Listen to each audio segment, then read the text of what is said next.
ইসলাম ধর্ম গ্রহণ করিলে এজন বিজ্ঞানীয়ে বিশ্ববিখ্যাত বিজ্ঞানী তথা হাওয়ার্ড বিশ্ববিদ্যালয়ের প্রবক্তা গ্রহণ করিলে ইসলাম ইসলাম ধর্ম গ্রহণ করা বিজ্ঞানীজন হইছে হেনরি ক্লাসেন।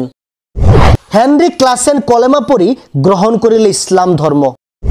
সবিশেষ জানিবলৈ প্রত্যেকজন মুসলমানে কমেন্টত আমিন লিখি ভিডিওটো শেয়ার করক। বিশ্ববিখ্যাত বিজ্ঞানী হেনরি ক্লাসেনে ইসলাম ধর্ম গ্রহণ করেছে। এটা ভাইরাল ভিডিও দেখা গৈছে যে তেও ইসলামৰ 5টা স্তম্ভৰ ভিতৰত অন্যতম শাহাদা পাঠ কৰা আশহাদু আন্না লা ইলাহা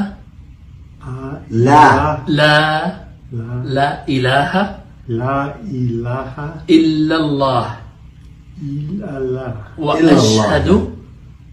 ওয়া আশহাদু আন্না মুহাম্মাদান ৰাসূলু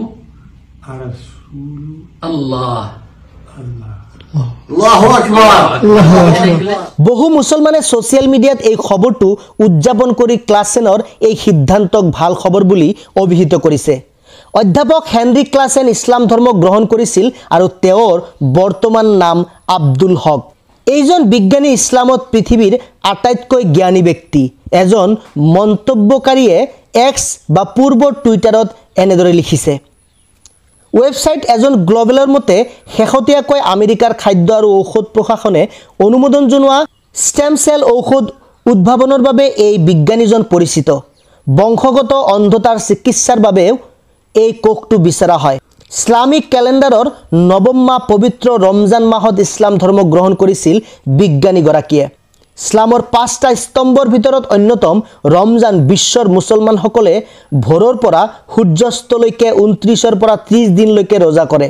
ক্লাসেনৰ ধৰ্মান্তকৰণৰ মাত্ৰ কেইসপ্তাহমানৰ পিছতে বিশিষ্ট কৰ্মী চাউন কিঙেও ইসলাম ধৰ্ম গ্ৰহণ কৰে চলিত মাহৰ আৰম্ভণিতে।